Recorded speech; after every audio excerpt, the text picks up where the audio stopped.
السلام علیکم ورحمۃ اللہ وبرکاتہ۔ الحمدللہ وحدہ والصلاة والسلام علی من لا نبی بعد اما بعد۔ ناظرین کرام، ایک بار پھر آپ کے محبوب اور پسندیدہ سیریل قیامت سے پہلے کی آخری کڑی لے کر کے آج میں آپ کی خدمت میں حاضر ہوں، آپ کا میزبان سہیل احمد رحمانی۔ آپ تمام ناظرین کا پرخلوص استقبال کرتا ہوں ہماری اس آخری نشست میں۔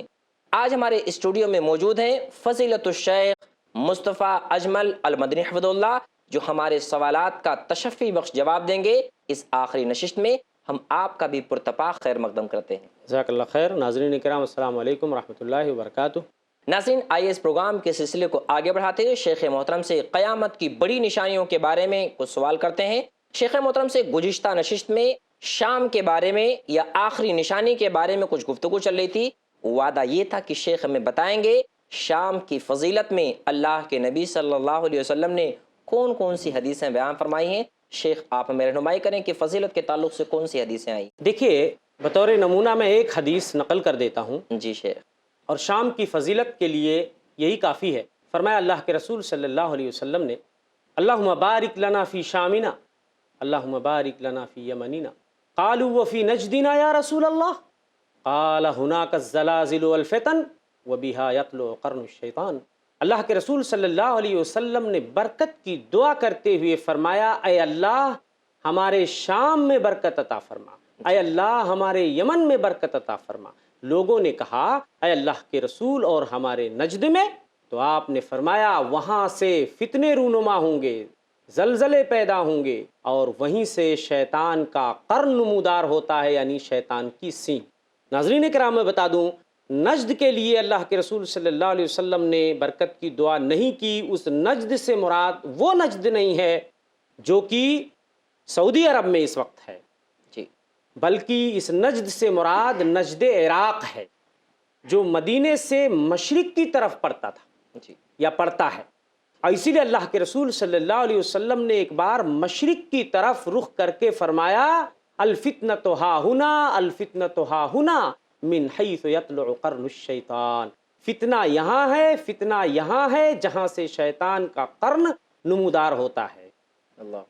اور آج دیکھ لیجئے نبی کی یہ پیشین گوئی کس طرح سچی ثابت ہوتی نظر آ رہی ہے، جی، کہ ہر زمانے میں مشرق سے فتنے نمودار ہوتے رہے ہیں۔ مشرق کی سرزمین فتنوں کا گہوارہ رہی ہے، اور آج بھی وہاں سے فتنے نمودار ہو رہے ہیں۔ جنگ و جدال، قتل و خونریزی کا جس طرح پہلے وہاں عالم تھا، آج بھی وہاں یہی عالم ہے۔ یہ نبی کی پیشین گوئی ہے جو حرف بحرف سچی ثابت ہو رہی ہے، اور اس حدیث سے ملک شام کی فضیلت کا اندازہ لگانا کچھ بھی مشکل نہیں ہے۔ جزاک اللہ شیخ، بہت بہت شکریہ۔ ناظرین کرام، گزشتہ نشست میں شیخ محترم نے ہمیں بتایا تھا کہ ارض محشر جو بپا ہوگا وہ شام کے میدان میں۔ تو شیخ محترم سے ہمارا سوال یہ ہے کہ محشر بپا ہونے کے بعد لوگوں کی افراتفری کا کیا عالم ہوگا، لوگ کس پریشانی میں مبتلا ہوں گے؟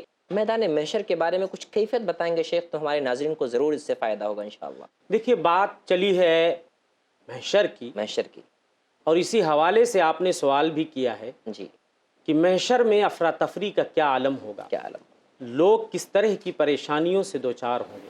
محشر کے میدان کی کیفیت تفصیل کے ساتھ احادیث کے اندر موجود ہے۔ جی، میں ایک روایت کا مفہوم بیان کروں گا۔ جی، یہ روایت صحیح بخاری میں بھی ہے، مسلم میں بھی ہے، سنن ترمذی میں ہے، اور دیگر حدیث کی کتابوں میں ہے۔ حضرت ابو ہریرہ راوی حدیث ہیں، فرماتے ہیں کہ ہم اللہ کے رسول صلی اللہ علیہ وسلم کے ساتھ ایک بار ایک دعوت میں تشریف لے گئے۔ وہاں پر بکری کا پایا کھانے کے لیے پیش کیا گیا، کھانے میں، جس کو ذراع کہا جاتا ہے، جی، اور بکری کا پایا آپ کو بہت پسند تھا۔ جی، آپ نے ایک بار گوشت کو منہ سے کھینچا اور فرمایا، انا سید الناس یوم القیامہ، میں قیامت کے دن تمام لوگوں کا سردار رہوں گا۔ جب قیامت کے دن اللہ سبحانہ و تعالیٰ ایک ہی سرزمین پر تمام لوگوں کو جمع فرمائیں گے، اس وقت کیا کیفیت ہوگی لوگوں کی؟ سورج سر سے بالکل قریب ہوگا، اللہ اکبر، لوگ پریشان حال ہوں گے، اور بعض روایتوں میں آیا ہے کہ اتنی کثرت سے پسینہ بہے گا پسینوں میں لوگ شرابور ہوں گے. کسی کا پسینہ گھٹنے تک ہوگا, کسی کا پسینہ کمر تک ہوگا, کسی کا پسینہ سینے تک ہوگا, کسی کا پسینہ گلے تک ہوگا, اور کسی کا پسینہ منہ میں لگام لگا رہا ہوگا. یہ کیفیت ہوگی. لوگ پریشان حال ہوں گے, کیا کریں کیا نہ کریں.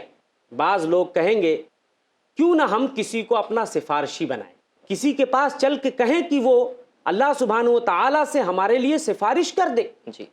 اور بعض روایتوں میں حتیٰ یریحنا من مکاننا ھذا, کہ اللہ سبحانہ و تعالیٰ ہمیں اس مقام سے راحت دے دے, چھٹی دے دے.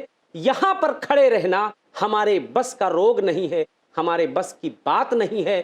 اس سورج کی اس تمازت کو جھیلنا, اس سختی اور گرمی کو جھیلنا, یہ ہمارے بس کی بات نہیں ہے. سب سے پہلے لوگ کہیں گے کیوں نہ حضرت آدم کے پاس ہم چلتے ہیں جو ابو البشر ہے. اللہ اکبر. لوگ حضرت آدم کے پاس آئیں گے اور کہیں گے اے آدم, آپ ابو البشر ہیں, اللہ سبحانہ و تعالیٰ نے آپ کو اپنے ہاتھ سے پیدا کیا, آپ کے اندر اپنی روح پھونکی, فرشتوں سے آپ کے لیے سجدہ کروایا, آپ ہی ہمارے لیے اللہ سے سفارش کر دیجئے کہ وہ ہمیں اس مقام سے چھٹی دے دے. حضرت آدم کہیں گے ان ربی قد غضب اليوم غضبا لم یغضب قبلہ مثلہ ولم یغضب بعدہ مثلہ. حضرت آدم کہیں گے آج میرا رب اتنے غصے میں ہے, اس سے پہلے کبھی اتنے غصے میں نہیں تھا اور اس کے بعد کبھی اتنے غصے میں نہیں ہوگا. مجھ سے بھی تو ایک غلطی ہو گئی, درخت کا پھل کھانے سے جنت میں اللہ نے مجھے روکا تھا, میں نے اس کے حکم کی نافرمانی کی اور اس درخت کا پھل کھا لیا. حضرت آدم دامن جھاڑ لیں گے, کہیں گے نفسی نفسی اذهبوا الی غیری, اے لوگو آج مجھے اپنی جان کی پڑی ہوئی ہے, تم لوگ مجھ کو سفارشی بنانے آئے ہو, جاؤ کسی اور کے پاس جاؤ. اذهبوا الی نوح, اے لوگو نوح کے پاس جاؤ. لوگ حضرت نوح کے پاس جائیں گے اور کہیں گے اے حضرت نوح, آپ اس زمین پر اللہ کے پہلے رسول ہیں. حضرت آدم پہلے نبی تھے اور حضرت نوح کیا ہیں, پہلے رسول. جی. آپ کو اللہ نے عبدن شکورا کا خطاب دیا, جی. شکر گزار بندے کا لقب دیا اللہ نے آپ کو. آپ ہمارے لیے اللہ سے سفارش کر دیجیے, اللہ ہمیں اس مقام سے چھٹی دے دے. جی. حضرت نوح کہیں گے آج میرا رب اتنے غصے میں ہے کہ اس سے پہلے کبھی اتنے غصے میں نہیں تھا اور نہ اس کے بعد کبھی اتنے غصے میں ہوگا. مجھے بھی میرے رب نے ایک دعا کا اختیار دیا تھا, سو میں نے اس کو اپنی قوم کے خلاف استعمال کر لیا. آج مجھے بھی ڈر ہے, نفسی نفسی, مجھے اپنی جان کی پڑی ہوئی ہے. اگر اللہ آج مجھ سے حساب لے لے گا, مواخذہ کر لے گا, تو میں کیا جواب دوں گا. اذهبوا الی غیری اذهبوا الی ابراہیم, اے لوگوں کسی اور کے پاس جاؤ, اے لوگوں ابراہیم کے پاس جاؤ. لوگ حضرت ابراہیم کے پاس جائیں گے اور کہیں گے اے حضرت ابراہیم, آپ اللہ کے خلیل ہیں, اللہ نے آپ کو دوست بنایا, آپ ہی ہمارے لیے سفارش کر دیجئے. وہ بھی وہی جواب دیں گے آج میرا رب اتنے غصے میں ہے کہ اس سے پہلے کبھی اتنا غصے میں نہ تھا اور نہ اس کے بعد کبھی اتنے غصے میں ہوگا. میں نے بھی دنیا میں 3 جھوٹ بولے, آج میرا رب محاسبہ کر لے گا تو میں کیا جواب دوں گا. وہ بھی کہیں گے نفسی نفسی, اے لوگوں مجھے اپنی جان کی پڑی ہے, اذهبوا الی غیری, اے لوگوں کسی اور کے پاس جاؤ, اے لوگوں موسیٰ کے پاس جاؤ. لوگ حضرت موسیٰ کے پاس جائیں گے اور کہیں گے اے موسیٰ, اللہ نے آپ کو اپنی رسالت کے ذریعہ فضیلت بخشا, آپ کو اللہ سے ہم کلام ہونے کا شرف حاصل ہوا, اے موسیٰ آپ ہی ہمارے لیے سفارش کر دیجیے. دیکھ نہیں رہے کس پریشانی میں ہم لوگ ہیں. حضرت موسیٰ کہیں گے, وہی جواب دیں گے جو ان سے پہلے کے انبیاء اور رسول جواب دے چکے ہوں گے, کہ آج میرا رب اتنے غصے میں ہے کہ اس سے پہلے کبھی اتنا غصے میں نہ تھا اور نہ اس کے بعد کبھی اتنا غصے میں ہوگا. اے لوگو, میں نے بھی تو ایک نفس کو ظلماً قتل کر دیا تھا. سورہ قصص میں جس کا واقعہ اللہ تبارک و تعالیٰ نے بیان کیا ہے کہ حضرت موسیٰ نے دیکھا شہر میں 2 لوگ جھگڑا کر رہے ہیں, ایک ان کی جماعت کا تھا اور دوسرا مخالفین میں سے تھا, دشمنوں میں سے تھا. اب جو ان کی جماعت کا تھا اس نے حضرت موسیٰ کو دیکھا تو مدد کے لیے پکارنے لگا. حضرت موسیٰ نے کیا کیا, فَوَكَزَهُ مُوسَىٰ فَقَضَىٰ عَلَيْهِ, موسیٰ نے ایک پنچ, ایک گھونسا اس کو رسید کیا اور اس کا کام وہیں تمام ہو گیا. جی. اس کا کام فنش ہو گیا. اسی لیے موسیٰ کا گھونسا بڑا مشہور ہے. جی. اس کے بعد حضرت موسیٰ نے کہا یہ تو شیطانی عمل ہے, شیطان نے مجھے بہلایا, شیطان کھلم کھلا گمراہ کرنے والا دشمن ہے. اس کے بعد حضرت موسیٰ نے اللہ سے معافی مانگی اور اللہ نے ان کو معاف بھی کر دیا. قرآن کہتا ہے اللہ نے ان کو معاف کر دیا. لیکن اس کے باوجود بھی موسیٰ علیہ السلام قیامت میں ڈرے ہوئے ہوں گے، گھبرائے ہوئے ہوں گے کہ آج اللہ نے اگر مواخذہ کر لیا تو میں کیا جواب دوں گا۔ وہ بھی کہیں گے نفسی نفسی، آج تو مجھے اپنی جان کی پڑی ہے۔ لوگوں کسی اور کے پاس جاؤ، اے لوگوں عیسیٰ علیہ السلام کے پاس جاؤ۔ لوگ حضرت عیسیٰ کے پاس جائیں گے، کہیں گے اے حضرت عیسیٰ، اللہ نے آپ کے اندر اپنی روح پھونکی، اے عیسیٰ اللہ نے آپ کے اندر اپنی روح پھونکی، آپ اللہ کا کلمہ ہیں، آپ ہی ہمارے لیے سفارش کر دیجئے۔ حضرت عیسیٰ کسی گناہ کا تذکرہ تو نہیں کریں گے اپنی غلطی کا، لیکن وہ بھی وہی جواب دیں گے نفسی نفسی، اے لوگوں آج مجھے اپنی جان کی پڑی، اے لوگوں کسی اور کے پاس جاؤ، اے لوگوں محمد صلی اللہ علیہ وسلم کے پاس جاؤ۔ جزاک اللہ شیخ، بہت بہت شکریہ۔ ناظرین وقت تھوڑا چھوٹے سے وقفے کا، وقفے کے بعد شیخ محترم سے مزید پوری باتیں ہم سنیں گے، بڑی دلچسپ باتیں شیخ بتا رہے تھے۔ السلام علیکم ورحمۃ اللہ وبرکاتہ۔ إنما الدنيا فنا ليس للدنيا الرحمن الرحيم الملك القدوس۔ کیا آپ جاننا چاہتے ہیں آپ کے رب کے اچھے اچھے نام؟ کیا آپ جاننا چاہتے ہیں اپنے رب کی اعلیٰ اعلیٰ صفات؟ اللہ سبحانہ و تعالی کے اسماء حسنی جانیے شیخ نور الحسن مدنی کے ساتھ اللہ تعالی کے مبارک و پاک ناموں اور صفات کی خصوصیات، ہر سنیچر رات 8 بجے صرف i+TV پر، بہتر زندگی کے لیے۔ موت کی ہولناکیاں جانیے شیخ ابو البیان سے ان سارے سوالوں کے جواب قرآن و سنت کی روشنی میں، ہر جمعرات دوپہر 3 بجے اور رات 9 بجے صرف i+TV پر، بہتر زندگی کے لیے۔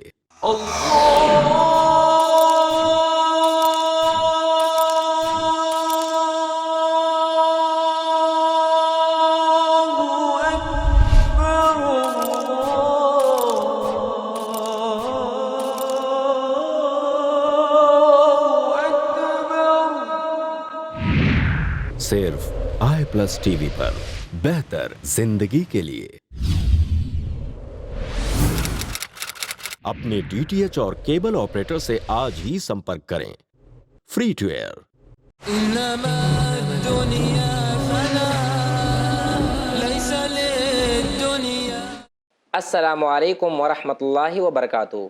ناظرین وقفے کے بعد پھر میں آپ کے سامنے حاضر ہوں، آپ کا میزبان سہیل احمد رحمانی، آخری نشست، آخری کڑی کو لے کر کے شیخ محترم کے ساتھ۔ شیخ محترم ہمیں بتا رہے تھے اس حدیث کے بارے میں جو میدان محشر میں اللہ کے نبی صلی اللہ علیہ وسلم نے کیا ہوگا بیان فرمایا ہے، تو شیخ محترم سے وہی بات ہم پوری کر کے پھر بات آگے بڑھاتے ہیں۔ جی شیخ۔ دیکھیے محشر کے حوالے سے لمبی روایت میں بیان کر رہا تھا، تھوڑی سی بات اس میں سے رہ گئی ہے۔ تمام انبیاء و رسول کے پاس سے جب لوگ تھک ہار کر کے واپس آئیں گے، حضرت آدم کے پاس جائیں گے، نوح کے پاس جائیں گے، ابراہیم خلیل اللہ کے پاس جائیں گے، موسیٰ علیہ السلام کے پاس جائیں گے، عیسیٰ علیہ السلام کے پاس جائیں گے، مگر ہر جگہ سے جب مایوس ہو جائیں گے تو سب سے آخر میں لوگ ہمارے آخری نبی اور رسول جناب محمد مصطفیٰ صلی اللہ تعالی علیہ وسلم کی خدمت میں حاضر ہوں اور کہیں گے اے محمد صلی اللہ علیہ وسلم، آپ خاتم النبیین ہیں، نبوت اور رسالت کا دروازہ اللہ نے آپ کے اوپر بند کر دیا، آپ کے اگلے پچھلے گناہ معاف کر دیے، آپ ہی ہمارے لیے اللہ سے سفارش کر دیجیے۔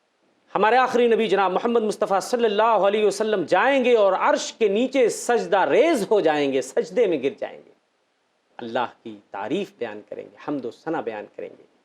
اس کے بعد اللہ سبحانہ و تعالیٰ فرمائیں گے ارفع راسک یا محمد اشفع تشفع سل تعطا، اے محمد صلی اللہ علیہ وسلم اپنے سر کو اٹھائیے، سوال کیجئے، آپ کی مراد پوری کی جائے گی، سفارش کیجئے، آپ کی سفارش قبول کی جائے گی۔ اللہ کے رسول صلی اللہ علیہ وسلم کچھ اور نہ مانگ کر اپنی امت کی مغفرت اور بخشش کا سوال کریں گے، کہیں گے یا ربی امتی یا ربی امتی یا ربی امتی، اے اللہ میں تجھ سے اپنی امت کا سوال کرتا ہوں، اپنی امت کی مغفرت کا سوال کرتا ہوں۔ اللہ سبحانہ وتعالیٰ فرمائیں گے ادخل من امتک من لا حساب علیہ من الباب الایمن من ابواب الجنہ، اے محمد صلی اللہ علیہ وسلم اپنی امت کے ان افراد کو جن کے اوپر کوئی حساب و کتاب نہیں ہے، جنت کے دروازوں میں سے داہنے دروازے سے آپ داخل کر دیجئے جنت میں، اور بقیہ جنت کے دروازوں میں بھی یہ لوگ تمام لوگوں کے ساتھ شریک ہوں گے۔ اور اس کے بعد اللہ کے رسول صلی اللہ علیہ وسلم نے جنت کے دروازوں کی یا اس کے دونوں چوکھٹ کے بیچ کی جو مسافت ہوگی اس کو بیان کیا کہ جنت کے چوکھٹوں میں سے دو چوکھٹ کے بیچ کی جو چوڑائی ہوگی، جو مسافت ہوگی، جیسے مکہ اور بصرہ کے درمیان کی جو مسافت ہے، بصرہ جو ملک شام میں ہے، پہلے بھی میں بتا چکا ہوں۔ اب آپ سوچئے کہ پھر جنت میں کتنی کیپیسٹی ہوگی، اللہ اکبر، جنت میں کتنی جگہ ہوگی۔ سبحان اللہ۔ اور اسی لیے اللہ سبحانہ وتعالیٰ فرماتا ہے وَسَارِعُوا إِلَىٰ مَغْفِرَةٍ مِّن رَبِّكُمْ وَجَنَّةٍ عَرْضُهَا السَّمَاوَاتُ وَالْأَرْضُ أُعِدَّتْ لِلْمُتَّقِينَ۔ اے لوگو آگے بڑھو، اے لوگو سبقت لے جاؤ اللہ کی اس جنت کو حاصل کرنے کے لیے، وہ جنت جس کی پہنائی، جس کی چوڑائی آسمان و زمین کے برابر ہے، اور اس جنت کو متقیوں کے لیے تیار کیا گیا۔ وہ جنت متقیوں کا گھر ہے، متقیوں کا ٹھکانہ ہے۔ تو جنت میں کتنی جگہ ہوگی، کتنی کیپیسٹی ہوگی، اس کا صحیح علم تو اللہ کے پاس ہے۔ یعنی جنت میں سارے جنتی چلے جائیں گے اور سب کو اس دنیا کے مثل جگہ، بلکہ اس دنیا کے 10 گنا دنیا اللہ اس شخص کو عطا کریں گے جو سب سے آخر میں جنت میں جائے گا۔ بڑی لمبی تفصیل ہے روایات میں، اس دنیا کے مثل 10 دنیا اللہ اس کو دے گا۔ اب آپ سوچئے جو پہلے جنت میں جائیں گے ان کو کتنی جگہ ملے گی۔ اس لیے ہر مومن، ہر مسلمان کو دعا کرنی چاہیے کہ اللہ سبحانہ و تعالی محشر کی سختیوں سے اسے نجات دے، اللہ سبحانہ و تعالی اس کو جہنم سے نجات دے اور اس کا گھر جنت کے اندر بنائے، اور جنت ہی نہیں جنت الفردوس کی دعا مانگنی چاہیے۔ آمین۔ اللہ کی رحمت اور اس کے خزانے میں کوئی کمی نہیں ہے۔ اور اسی لیے پیارے رسول صلی اللہ علیہ وسلم نے فرمایا اذا سألتم اللہ فاسألوہ الفردوس، اللہ سے مانگو تو صرف جنت نہ مانگو، جنت الفردوس مانگو، فإنہ اعلی الجنہ واوسط الجنہ ومنہ تفجر انہار الجنہ۔ یہ جنت کا سب سے اعلیٰ درجہ ہے، جنت کا سب سے افضل درجہ ہے، یہیں سے جنت کی نہریں پھوٹتی ہیں، اور اس کے اوپر رحمان کا عرش ہے، بعض روایتوں میں آیا ہے۔ جزاک اللہ فی الدارین و احسن الجزا۔ شیخ محترم، ہم آپ کے بہت بہت شکر گزار ہیں کہ آپ نے ہمیں قیامت کی چھوٹی نشانیاں، بڑی نشانیاں، تمام نشانیوں کی طرف آپ نے ہمیں رہنمائی کی۔ ناظرین کرام، اب آئیے ہم شیخ محترم سے تمام نشستوں کا خلاصہ اور نچوڑ سنتے ہیں، کیونکہ ایسا ہو سکتا ہے ہمارے کچھ بھائی ہمارے پروگرام کو نہ دیکھ سکے ہوں۔ تو شیخ محترم سے گزارش ہے کہ شیخ آپ ہمیں پورے نشستوں کا خلاصہ پیش کریں تاکہ ہمارے ناظرین کو اس سے فائدہ ہو۔ بے شک بہت ساری باتیں ہوئیں، ناظرین کرام نے، مجھے امید ہے کہ کافی فائدہ اٹھایا ہوگا، کافی محظوظ ہوئے ہوں گے، مستفید ہوئے ہوں گے۔ بہت ساری باتیں جو چونکا دینے والی ہیں، روکتے کھڑے کر دینے والی ہیں، آخرت کی یاد دلانے والی ہیں، بہت ساری باتیں ہم نے پیش کی ناظرین کی خدمت میں۔ مجھ سے یہ مطالبہ ہو رہا ہے اس نشست کے آخری لمحات میں کہ میں تمام باتوں کا نچوڑ، خلاصہ اور فائنل کنکلوژن آپ کی خدمت میں پیش کر دوں۔ ناظرین کرام، میں مخاطب ہوں اس وقت آپ سے، تمام باتوں کا نچوڑ اور خلاصہ میں آپ کی خدمت میں پیش کرنا چاہتا ہوں۔ ہم نے جب قیامت کی نشانیوں کا تذکرہ کیا تو اسی وقت چونکہ یہ ڈر تھا کہ شاید وقت کی تنگ دامانی ہمیں اس بات کی اجازت نہ دے، اور حقیقت میں ویسا ہی ہوا کہ قیامت کی نشانیوں کو بیان کرنے کے بعد آخرت کے جو امور ہیں شاید ہم اس کی طرف نہ آ سکیں، اس لیے شروع میں ہی ہم نے ناظرین کی خدمت میں کچھ باتیں قیامت کے حوالے سے پیش کی تھیں۔ قیامت کہتے کس کو ہیں، قیامت کے کتنے نام ہیں، قرآن مجید میں خاص طور سے کتنے نام بتائے گئے ہیں، اور اسی طریقے سے چونکہ قیامت یہ وہ چیز ہے جس کا تعلق غیب سے ہے، آخرت کے امور سے ہے، اس لیے میں نے شروع میں ہی بتایا تھا کہ یوم آخرت کی کیا اہمیت ہے، یوم آخرت پہ ایمان لانے کی ایک مسلمان کی زندگی میں کتنی اہمیت ہے، آخرت کے دن پہ ایمان لانے کے کیا اثرات مرتب ہوتے ہیں، آخرت کے دن پہ ایمان لانے کے کیسے کیسے اثرات ایک مسلمان کے سلوک پر مترتب ہوتے ہیں، اور میں نے بتایا تھا کہ آخرت کے دن پہ ایمان لانا ہی وہ چیز ہے جو ایک مسلمان کے اندر راستی اور استقامت کا جذبہ پیدا کرتا ہے، خیر اور بھلائی کا اس سے اس کے اندر جذبہ پیدا ہوتا ہے۔ اس کے برخلاف وہ آدمی جس کا آخرت کے دن پہ ایمان نہیں ہوتا ہے، ایسے شخص کی نگاہ میں جو کچھ ہے وہ دنیا ہی ہے، اسی دنیا کے لیے وہ جیتا ہے، اسی دنیا کے لیے وہ مرتا ہے۔ ناظرین کرام، میں نے غیب کی اہمیت پہ بھی روشنی ڈالی تھی کہ ایک مومن کی زندگی میں غیب کی کتنی اہمیت ہے۔ اگر غیب کو نکال دیا جائے تو ایک مومن آدمی کی زندگی میں کچھ بچتا ہی نہیں ہے، اس لیے کہ ہمارا ایمان اللہ پر ہے، ہم نے اللہ کو دیکھا نہیں ہے، ہمارا ایمان رسولوں پہ ہے، ہم نے رسولوں کو دیکھا نہیں ہے، ہمارا ایمان جنت و جہنم پہ ہے، ہم نے جنت و جہنم کا مشاہدہ نہیں کیا ہے۔ تو اگر غیب کو نکال دیا جائے تو ہماری زندگی میں کچھ بچے گا ہی نہیں۔ اسی طریقے سے ناظرین کرام، میں نے قیامت کی چھوٹی نشانیوں میں سے کچھ اہم نشانیوں کو سلیکٹ کیا تھا، آپ کے لیے منتخب کیا تھا، اس کا خلاصہ میں آپ کے سامنے پیش کرنا چاہتا ہوں۔ مثال کے طور پہ قیامت کی سب سے پہلی چھوٹی نشانی جو میں نے بیان کی تھی وہ ہے پیارے رسول صلی اللہ علیہ وسلم کی بعثت۔ آپ کو اس دنیا میں آخری نبی اور رسول بنا کر بھیجا گیا۔ یہ اس بات کے لیے الٹیمیٹم تھا، اس بات کی نشانی تھی کہ اب قیامت بہت قریب ہے۔ بعثت انا والساعۃ کہاتین، کہ مجھے اور قیامت دونوں کو اس طرح قریب قریب بھیجا گیا ہے۔ آپ نے اپنی دونوں انگلیوں سے یہ جو انگشت شہادت ہے اور بیچ کی انگلی سے اشارہ کر کے بتایا کہ جس طرح یہ دونوں انگلیاں قریب ہیں، ایسے ہی میری بعثت کے بعد اب قیامت قریب ہے۔ میری بعثت کے بعد اب کوئی دوسرا نبی نہیں آئے گا، اب میری بعثت کے بعد کوئی چیز آئے گی تو وہ قیامت ہوگی۔ اسی طریقے سے میں نے قیامت کی چھوٹی نشانیوں میں سے چاند کا شق ہو جانا، چاند کا دو ٹکڑے ہو جانا۔ جب مشرکین مکہ نے آپ سے سوال کیا تھا کہ آپ انہیں کوئی نشانی دکھائیں تو اللہ کے رسول نے اپنے ہاتھ کے اشارے سے چاند کے دو ٹکڑے کر دیے تھے۔ قیامت کی چھوٹی نشانیوں میں سے ایک نشانی میں نے یہ بھی بتائی تھی کہ ہمارے نبی کا اس دنیا سے چلے جانا، یہ بھی قیامت کی چھوٹی نشانیوں میں سے ایک نشانی ہے۔ اسی طریقے سے ارض حجاز سے ایک آگ کا ظہور، یہ بھی قیامت کی چھوٹی نشانیوں میں سے ایک نشانی ہے، اور سن 654 میں یہ آگ مدینے کے ہرہ کے پیچھے سے نکل چکی ہے۔ اسی طریقے سے قیامت کی چھوٹی نشانیوں میں سے میں نے ایک نشانی بتائی تھی، فحاشی اور عریانیت پھیل جائے گی۔ آج فحاشی اور عریانیت کے بے شمار مظاہر ہماری نگاہوں کے سامنے ہیں۔ اسی طریقے سے بدکاری پھیل جائے گی، زناکاری پھیل جائے گی، اور لوگ یہود و نصارہ کی مشابہت اختیار کریں گے۔ اسی طریقے سے ریشمی لباس لوگ پہنیں گے، اور دوسری چیزیں قیامت کی اور بہت ساری چھوٹی نشانیاں میں نے آپ کی خدمت میں ناظرین کرام پیش کی تھیں۔ قیامت کی بڑی نشانیوں کا تذکرہ کرتے ہوئے ناظرین کرام، میں نے آپ کو بتایا تھا کہ قیامت کی سب سے پہلی بڑی نشانی امام مہدی کا ظہور ہے۔ امام مہدی ابھی ظاہر نہیں ہوئے ہیں، لیکن آنے والے ایام میں وہ ضرور ظاہر ہوں گے۔ ان کا نام نبی کے نام کی طرح ہوگا، باپ کا نام ہمارے نبی کے باپ کے نام کی طرح ہوگا، اور اسی طریقے سے وہ حضرت فاطمہ کی اولاد میں سے ہوں گے۔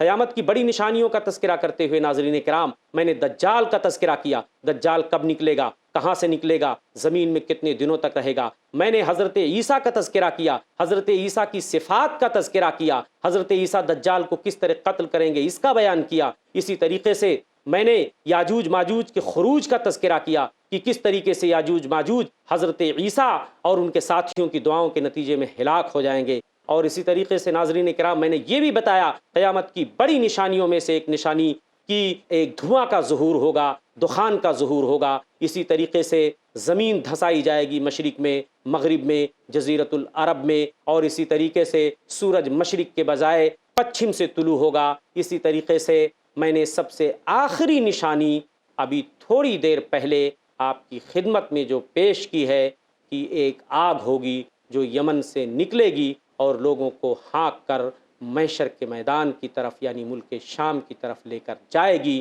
اور اس کے بعد پھر حضرت اسرافیل علیہ السلام سور میں پھونک ماریں گے اور پوری دنیا فنا ہو جائے گی، برباد ہو جائے گی، کوئی چیز اس زمین پہ باقی نہیں بچے گی۔ کل من علیہا فان ویبقى وجہ ربک ذو الجلال والاکرام، اس زمین پر جتنی چیزیں ہیں سب فنا کے گھاٹ اتر جائیں گی، باقی رہنے والی ذات صرف اللہ کی ذات ہوگی۔ جزاک اللہ فی الدارین۔ شیخ محترم، ہم آپ کے بہت بہت شکر گزار ہیں کہ آپ نے ہمیں بڑی ہی مفید باتیں بتائیں۔ امید کی ناظرین کو بھی اس سے فائدہ ہوا ہوگا۔ ناظرین، اب ہم اپنے پروگرام کو یہیں پر ختم کرتے ہیں۔ اللہ تبارک و تعالیٰ سے دعا کرتے ہیں کہ اللہ رب العزت ہم تمام ناظرین کو آخرت کی فکر اور اس کی تیاری کرنے کی توفیق عطا فرما۔ وآخر دعوانا ان الحمد للہ رب العالمین، والسلام علیکم ورحمۃ اللہ وبرکاتہ۔ السلام علیکم ورحمۃ اللہ وبرکاتہ۔ إنما الدنيا فنا ليس للدنيا ثبوت إنما الدنيا فناء ليس للدنيا ثبوت إنما الدنيا فناء ليس للدنيا.